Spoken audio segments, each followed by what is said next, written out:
13, en el capítulo 13 de Mateo. Pero tenemos que ir atrás y un poquito adelante. Por ejemplo, en Mateo 5, Jesús habla sobre cómo deben ser sus discípulos, y es el sermón de la montaña. Cómo deben ser sus seguidores, los que quieren aceptar su palabra.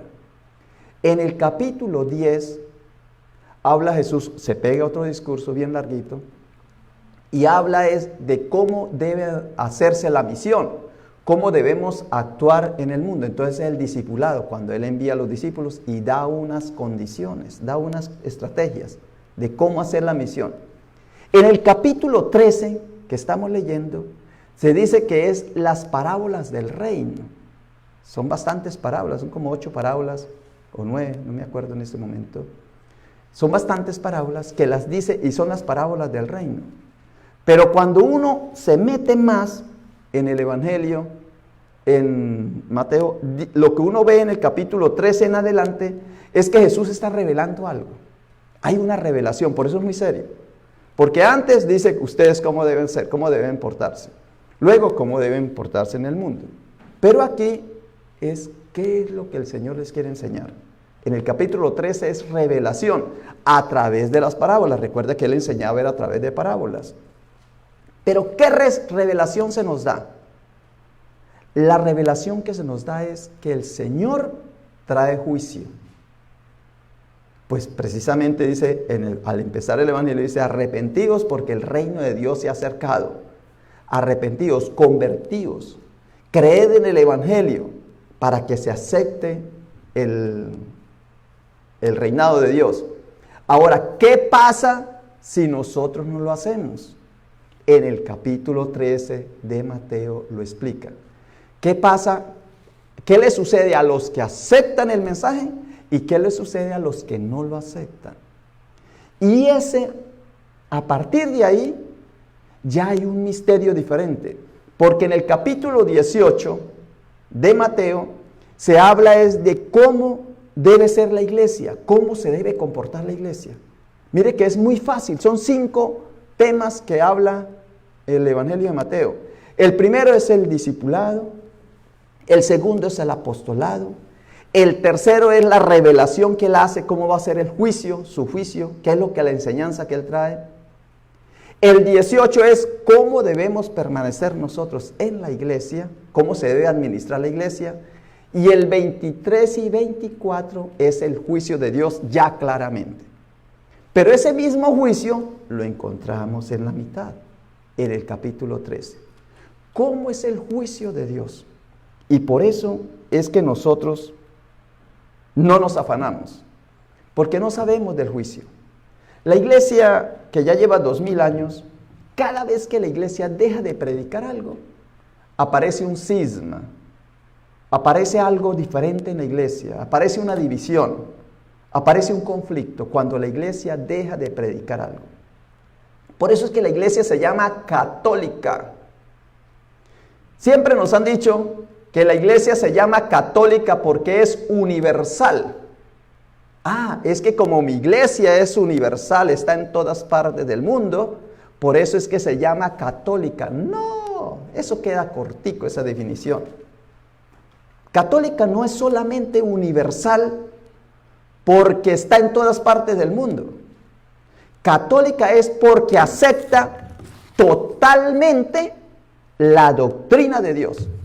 Porque no se queda en pedacitos, sino que está la totalidad y la plenitud de la revelación de Dios. Todo lo enmarca. Por eso si tú aceptas la palabra de Dios y la doctrina cristiana, toda la totalidad la aceptas, entonces ya eres perfecto. De Mateo 5:48, sed vosotros perfectos como mi Padre Celestial es perfecto. Perfecto significa completo, total, pleno, sin dejar nada por ahí. Es todo es todo. Y la palabra todo aparece muchas veces en la Biblia. Toda potestad se me ha dado. Id por todo el mundo. Predicad todo lo que yo les he dicho. Todo es todo. Eso significa katos. Católico es todo. Donde tú estés, Si tú tienes la doctrina plena, total y completa, lo tienes todo. Por lo tanto, el capítulo 13 de Mateo, ahí se nos revela esa totalidad. ¿Y cuál es esa totalidad? Es que va a haber un juicio de Dios. Y la iglesia se está tardando de volver a predicar el juicio de Dios. Porque en el siglo XX el Señor reveló era que volver a predicar sobre el Espíritu Santo. Y por eso nació la iglesia carismática, la iglesia pentecostal, la novedad cristiana, que era aceptar el Espíritu Santo. ¿Por qué nacieron los adventistas y los testigos de Jehová? Porque la iglesia en esa época se había tardado para predicar la venida del Señor, la segunda venida. Ya no la estaban predicando. Entonces aparece los testigos de Jehová y los adventistas. Y así cada vez que hay un desfase, que la iglesia deja de ser catos y empieza a dejar algún descuido, viene Satanás y se mete y él sí toma la obra. Y agarra eso y destruye lo que se ha hecho en la iglesia. Por eso en el día de hoy yo los invito, hermanos, para que aceptemos esta propuesta de totalidad, de plenitud, de completud, de todo lo que el Señor nos dice en el día de hoy, en 5 pasos, tomando el evangelio que hemos leído. Vamos a leer donde termina la parábola de la cizaña, Mateo 13:30, porque ya la semana pasada pues leímos sobre la parábola del sembrador, que es al inicio. Luego hoy se nos habla de la parábola del trigo y la cizaña. Luego el Señor explica la parábola del trigo y la cizaña. Pero dentro de eso lo que tenemos que observar es cuál es la enseñanza que se nos da. 5 pasos. 5 cosas se nos da. Mateo 13:30. Dejad crecer juntamente lo uno y lo otro hasta la siega. ¿Tú te extrañas de que haya coronavirus? No, esto no es de extrañarnos, porque va a haber cizaña y va a haber trigo en el reino de los cielos. ¿Tú te extrañas que hayan malos en la tierra? Que hayan criminales, que hayan personas, como nos decía Oscar ahorita en la escuela dominical, ¿cómo es posible que si Dios dice no matar, uno mira por allá y hay gente matando? Y es verdad. Pero eso dice que el trigo y la cizaña crecen juntas. Porque el maligno vino y sembró. Entonces, estamos en el mundo y en el mundo hay trigo y cizaña. Pero ¿qué pasa? Mateo 13:30. Dejad crecer juntamente lo uno y lo otro hasta la siega. No somos nosotros los que vamos a juzgar. Este es bueno, este es malo. Este está en error, este está en la verdad. No. Dejemos que crezca, cada uno tiene su conciencia. Dejad crecer juntamente lo uno y lo otro hasta la siega. Y al tiempo de la siega, no de la siega de una señora que esté ciega, ¿no? No es ciega, porque ese es ciega con C. En el tiempo de que venga la siega, ay, la señora vino, la señora coja también. No es coja, señora, le dijeron también escoja. Y no era que era coja, sino que escogieron unas flores. Entonces, no es ciega con C de coco, sino con S de sapo. Entonces dice, y al tiempo de la siega, de segar, de recoger, yo diré a los segadores, recoged primero la cizaña, recoged primero a los malos, y atadla en manojos para quemarla, pero recoged el trigo en mi granero. Esta es la parte fundamental del Evangelio de Mateo. Si ustedes quieren saber de qué habla Mateo, el 40% y más del Evangelio habla del juicio de Dios. Va a haber un juicio de Dios. Juan Wesley dicen que el éxito más grande que él tuvo en el siglo XVIII, 1738, cuando empezó a predicar, era porque predicaba la ira venidera. Y la gente se asustó. Y dijo, si es así, entonces yo me voy a convertir. Y la gente se convirtió. Yo aspiro que con este sermón que estoy dando, me pase como en el siglo XVIII, que mucha gente, asustada por el coronavirus, pero sobre todo sorprendida y temerosa del juicio divino de Dios, Diga, de hoy en adelante mi vida va a ser cambiada y transformada. Porque va a haber un juicio. Hermanos, pero mire, yo llevo tantos años portándome mal y nada me ha pasado. Pues no sé si ustedes leyeron la revista Condorito de México. Yo cuando estaba joven la leía. Condorito era un pajarito, como un lorito, un periquito. Y siempre sacaba anécdotas. Y entonces un día Condorito se subió al 7º piso de un edificio trabajando y se le partió el andamio. Y se viene Condorito precipitadamente hacia el vacío. Y entonces corrieron sus compañeros, que Gargantelata, el compa y Huevo Duro, que eran sus amigos, corrieron a ponerle una alfombra para detenerlo. Y dice Condorito, cuando venía en el 2º piso, dice, quiten eso de ahí. Si ya he bajado 5 pisos y no me ha pasado nada, ¿qué me va a pasar ahora que me falta uno? Sí. ¿Quieren que lo vuelva a repetir? Porque nadie se rió. Así nos va a pasar en el día del juicio. Señor, pero si yo ya tengo 58 años portándome mal y no me ha pasado nada, como Condorito bajando. Pues claro, es que la destortillada del huevo se parte es cuando toca el piso. El juicio final es cuando llegue el Señor. Mientras tanto, voy a estar feliz, gozoso, disfrutando sin el Señor. No me va a importar nada. Y decimos, ay, pero mire, no me ha pasado nada. Mire, robo, mato, miento, vivo como vivo y no me ha pasado nada. O sea que el Señor no me va a castigar. No, es que viene un juicio. Ese es el tema en el día de hoy. Dios es amor, pero también es justo juez. Entonces lo voy a explicar en 5 pasos. Voy a explicar cómo va a ser esto, cómo es el proceso y el plan del Señor en 5 pasos. El primer paso es una situación. Mirar la realidad. Primer punto, es la situación. Y eso está en Mateo 13:37. Es la situación, es la realidad, es lo que se ve. Dice así, respondiendo él les dijo, el que siembra la buena semilla es el Hijo del Hombre. O sea que va a haber bendición.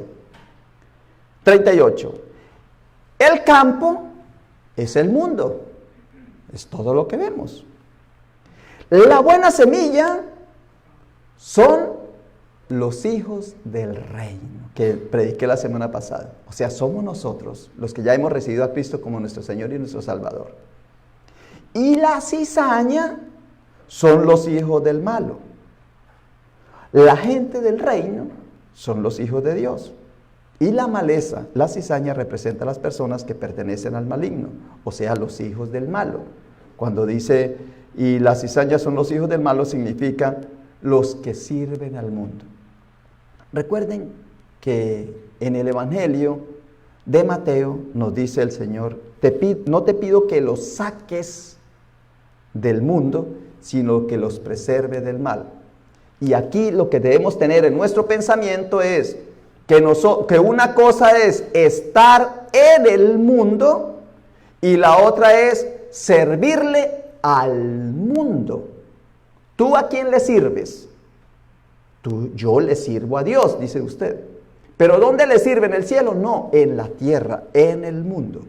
En el mundo, yo estoy en el mundo y le sirvo a Dios. Pero hay gente que están en el mundo y le sirven al mundo, o sea, a los malos, al enemigo, a los hijos del maligno. Y dice, vuestro padre el diablo, esos son hijos del diablo. ¿Ve? Pero esa es la realidad. Estamos aquí en el mundo hay buena semilla, que somos nosotros, y está la mala semilla, que es la cizaña. ¿Qué va a pasar? Entonces viene una enseñanza. Mire, es que el Señor es sabio. Después que nos dice, observen la realidad, ustedes miran y ven cosas buenas y cosas malas en el mundo. Ustedes, como hijos del reino, le sirven a Dios, estando en el mundo. Pero ustedes ven que hay personas que les va muy bien sirviéndole al malo, pero ustedes no van a afligirse. ni van a criticar eso, porque esperen todavía. Miren la enseñanza. Después de mirar, de observar, viene la enseñanza del Señor, que es parecida como una advertencia. Esa está en Primera de Juan, capítulo 2, versículo 15. Primera de Juan, capítulo 2, versículo 15 dice: no améis al mundo. La enseñanza que nos da la Biblia. Recuerden cuando dice el Señor, porque donde está tu tesoro está tu corazón. Entonces, no améis al mundo. Donde está tu tesoro está allí también tu corazón. Mateo 6, 19. Ni las cosas que están en el mundo. Si alguno ama al mundo, es decir, si alguno le sirve al mundo, el amor del Padre no está en él. Primera de Juan 2, capítulo 16. Porque todo lo que hay en el mundo, recuerda que ya dijeron que estamos en el mundo y que uno le sirven al mundo y los otros le sirven a Dios. Dice, porque todo lo que hay en el mundo, los deseos de la carne, los deseos de los ojos y la vanagloria de la vida, no provienen del Padre, sino del mundo. O sea que las vanidades, los deseos, los placeres, el tener, el poder, todo eso no viene de Dios, viene del mundo. Y el mundo pasa y sus deseos, pero el que hace la voluntad de Dios permanece para siempre. ¿Ustedes qué desean? ¿Estar en lo que pasa o en lo que permanece para siempre? Por más que yo cuide mi cuerpo, la belleza física, cuando está un joven o una joven en sus 15 años, lozana, perfecta, hermosa, su piel, todo su cuerpo, no les duele nada. La persona piensa que si se sigue cuidando de esa manera, va a permanecer. Y dice, no, eso pasa. El carro también pasa. El dinero también pasa. El gozo también pasa. Porque llega un momento que aunque tú quieres, no puedes. Entonces todo pasa, todo lo del mundo pasa. Pero lo espiritual, lo de Dios, tu inteligencia, voluntad, conciencia, afectividad, eso permanece para siempre. Entonces él dice, la enseñanza es, agarren las cosas eternas y no las cosas que perecen. Pongan todo su interés en las cosas que van a permanecer por siempre y no en las cosas que van a perecer. Esa es la enseñanza. ¿Por qué? Viene el juicio. ¿Qué pasa si tú cambias? Si en vez de agarrar lo que permanece, tú agarras lo que pasa, lo pasajero, lo del mundo y le sirves al mundo, aquí viene un criterio de juicio y es donde viene el juicio de Dios, que está en Mateo 13, 39. Pero antes hay que buscar a Éxodo. No vayan a Éxodo, quédense en Mateo 13, 39, pero Éxodo, les recuerdo que en Éxodo 34, 7 dice que el Señor no declara inocente al culpable. Y en Ezequiel 18, 4 dice, y el alma que pecare, esa morirá. Entonces, Dios es amor, pero también es juez justo. Ese es el criterio de juicio. Dios es amor y nos ama a todos, pero ese amor no quita que el Señor en el día final haga un juicio y no declara inocente al culpable. Y se explica en Mateo 13, 39, el pasaje que estamos leyendo. El enemigo que lo sembró es el diablo. La siega es el fin del mundo, el fin del siglo, el fin de los tiempos. Y los segadores son los ángeles. De manera que como se arranca la cizaña y se quema en el fuego, así será en el fin de este siglo. De esa manera va a ser. ¿Cómo va a ser el juicio? Hay una advertencia, primero hay una enseñanza que dice cómo tenemos que comportarnos nosotros, porque la realidad es que está la cizaña y está el trigo. Ahora, el día del juicio, ese trigo y esa cizaña, la una va a un lado y el otro al otro. O sea que los fines son diferentes. El trigo al granero y la cizaña al fuego eterno.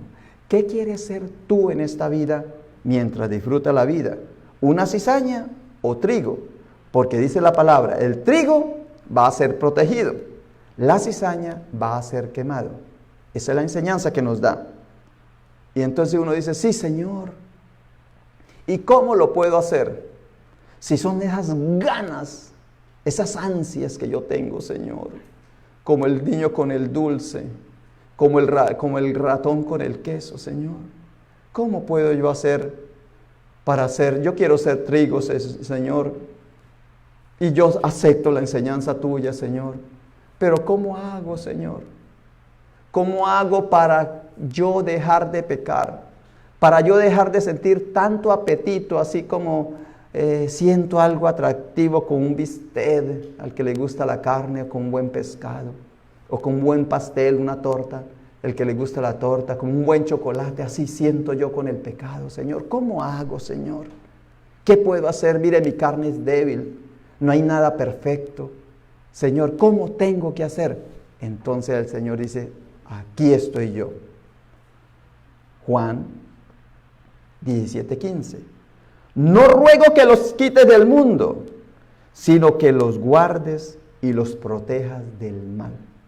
O sea que yo voy a cambiar es cuando reciba a Cristo en mi corazón y Cristo transforme mi cuerpo, transforme mi alma, transforme mi espíritu, transforme mis deseos. O sea que no soy yo, sino que es la gracia de Cristo en mí. ¿Y cómo dejo trabajar la gracia? Aceptando que el Señor esté en mi vida y obedeciéndole sus mandamientos. Lucas 22:31 dice, dijo también el Señor, Simón, Simón, he aquí Satanás os ha pedido zarandearos como a trigo. O sea, Señor, ¿pero qué voy a hacer si Satanás me está zarandeando? Y yo miro para allá y Satanás me dice que mire para allá. Y entonces yo miré, que imagínese ese tesoro ahí. Y me llegó la tentación y yo agarré ese tesoro y me lo llevé para mi casa. Pero ¿cómo? ¿Dónde estaba el tesoro? No estaba en la bóveda de un banco. Lo que pasa es que la tentación fue que me uní con otros y fui y abrí un roto por allá, por un lado, y me metí a la bóveda del banco, Señor. ¿Y qué puedo hacer, Señor? Me zarandeó el enemigo. Cuando el enemigo te esté zarandeando, piensa en Dios, piensa en Cristo y verá que Él te va a salvar. Dice la palabra, dice que Satanás ha pedido zarandearos como a trigo. Lucas 22:32. Mas yo he rogado por ti que tu fe no falte. Cultiva tu fe hasta que la encuentres. Y cuando la encuentres, sigas cultivando la fe. Sigue cultivando tu fe. Y tú, cuando te conviertas, cuando cambies, cuando vuelvas a mí, como dice Romanos 12:1, no se adapten a los tiempos, a este siglo, sino transformaos por la renovación de vuestro entendimiento. Y cuando llegue ese momento, entonces confirma, fortalece a tus hermanos. Voy a leerlo de recorrido para que entendamos el mensaje. Dijo también el Señor, Simón, Simón, he aquí Satanás ha pedido para zarandearos como a trigo, mas yo he rogado por ti que tu fe no falte, y tú cuando te conviertas, confirma, fortalece a mis hermanos. O sea que nosotros como hijos de Dios somos fortaleza para los otros. ¿Acaso ustedes no se imaginan lo que se van a fortalecer los hermanos y hermanas de la iglesia, que nosotros seguimos adorando y alabando al Señor, adorándolo en espíritu y en verdad, que vengamos aquí, que sigamos trabajando en la obra, que sigamos misionando, que sigamos haciendo toda la obra de Dios, que no nos detengamos? Eso es maravilloso. Y eso motiva a otras personas para que la obra de Dios no se pare. Muy bien, entonces hasta este momento he dicho 4 cositas. 1, que hay una historia que el Señor dice, hay una realidad que cuenta cómo es que estamos.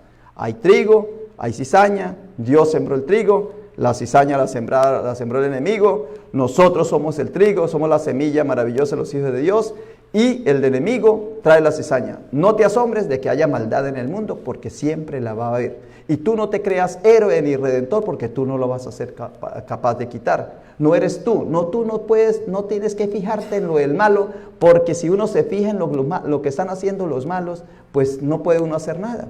Entonces vivimos criticándoles y enojándonos que con Dios, Señor, ¿cómo es que tú veas viendo ese tal mal y cómo prospera este malo? No, dice el Señor, no te preocupes, no te preocupes. La enseñanza es, luego ya prediqué la situación, pero viene una enseñanza. Y es que la enseñanza es que el Señor va a llegar y va a distinguir, va a enviar a sus segadores. La enseñanza es que va a haber enviar a sus segadores, y si hasta este momento no le ha pasado nada al malo, no es porque el Señor no esté actuando. Lo que pasa es que al final es que se va a ver las consecuencias. Tercero, el criterio, el juicio. El juicio es que al final el trigo será almacenado y protegido y la cizaña será quemada en el fuego. Pero que para los que no podamos y los que no tengamos ese aliento y esa fuerza de ser trigo y nos queremos dejar llevar es por ser cizaña, dice el Señor que Él nos acompaña con su gracia previniente, con su gracia justificadora y con su gracia santificadora. 4 punticos. Entonces, una situación, una enseñanza, el juicio y la gracia de Dios que nos ayuda para salir y para que nosotros tengamos fuerza y salir adelante. 4 cositas. Ahora, ¿qué pasa al final? ¿Qué pasa cuando Condorito ya llegó, pasa a la tierra y le dijo a los compañeros que quitaran la alfombra? ¿Qué pasa cuando llegue al final? ¿Qué sucede si nosotros no hacemos caso? Si nosotros no vivimos una vida digna cristiana en este momento. Yo tengo 58 años. Si me he portado mal, si he sido cizaña antes, pues entonces tome una resolución, Ricardo. Ya te di una enseñanza. Ya te di la gracia, te equipé. Ahora cambia. ¿Para qué sigues haciendo el mismo? No, fue que así me hizo la vida. No, tienes oportunidad de hacerlo. ¿Por qué? Porque al final, mire lo que viene. Mire lo que te pasa. Mateo 13:41. Mateo 13:41. Esto todavía no ha pasado. Por eso es que el malo sigue prosperando. Por eso es que nosotros vemos que el malo sigue portándose mal, los hijos del maligno, y no les pasa nada. ¿Por qué? Porque miren Mateo 13:41. Enviará el Hijo del Hombre a sus ángeles y recogerán de su reino a todos los que sirven de tropiezo. ¿Ve? A todos los que se portan mal y a los que hacen iniquidad. Iniquidad es a los que se portan mal, a los que hacen maldad en este mundo, a los que hacen infamia. Y los echarán en el horno de fuego. ¿Cuándo? Al final, no ahora. Es al final del siglo. Por eso, no te preocupes de que sufras tú en este momento, de que padezcas, de que tengas esas inquietudes, esas tribulaciones. Porque al final viene esa bendición. Y los echarán en el horno de fuego. Allí será el lloro y el crujir de dientes. Entonces los justos resplandecerán como el sol en el reino de su Padre. El que tiene oídos, que oiga. Amén. Mire, ese es el mensaje en el día de hoy. Yo lo titulé, Dios es amor, pero también es un juez justo. Y el juez no lo juzga uno, sino después de todo un proceso que haya pasado. Ha habido abogados, ha habido defensores, ha habido acusadores, ha habido testigos, y al final el juez es que habla y dice culpable o inocente. Por eso no es ahora. Y nosotros queremos que el malo sea enjuiciado ya. No es enjuiciado ya, es enjuiciado al final. Las consecuencias son al final, no es ahora. Es como el muchachito en la escuela que se porta mal durante todo el año. Y dice, ¿y por qué no lo expulsan de la escuela? Porque el Señor tiene paciencia, porque el rector tiene paciencia, la directora, porque tienen paciencia. Pero al final, los otros se gradúan y ese muchachito que se portó mal, no le van a dar el título de graduación. Termino con 2 de Pedro 3:9. El Señor no tarda su promesa, de esta del juicio, no tarda, como piensan algunos, sino que es paciente para con nosotros, no queriendo que ninguno perezca, sino que todos procedan al arrepentimiento. Todos estamos llamados a arrepentirnos. No que porque ya fui así, voy a seguir siendo así. No, puedes arrepentirte, tener contrición de corazón, hacer una resolución firme. De ahora en adelante voy a vivir una vida cristiana. Y ahora quiero ser hijo de Dios, hijo del reino o hija y hijo del reino de Dios y no hijo del enemigo. Amén. Gracias te damos, Señor, por esta palabra, Padre Santo. Gracias, Señor, porque nos motivas, Señor, a través de esta enseñanza. Y sobre todo, Señor, de que nosotros estamos disponibles en recibir la divina gracia tuya, Señor. Esa gracia que nos santifica, esa gracia que nos protege, esa gracia que nos ayuda a estar totalmente entregados a ti, Señor. No lo hacemos por nuestra propia fuerza, ni seríamos capaces, Señor. Pero lo hacemos por ti y en ti, Señor. En ti vivimos, en ti nos movemos, en ti confiamos, Señor, para decir, como dice Pablo, regocijaos siempre, porque ya no soy yo quien vive, es Cristo quien vive en mí, y todo lo puedo en Cristo que me fortalece. En el nombre de Cristo Jesús. Amén.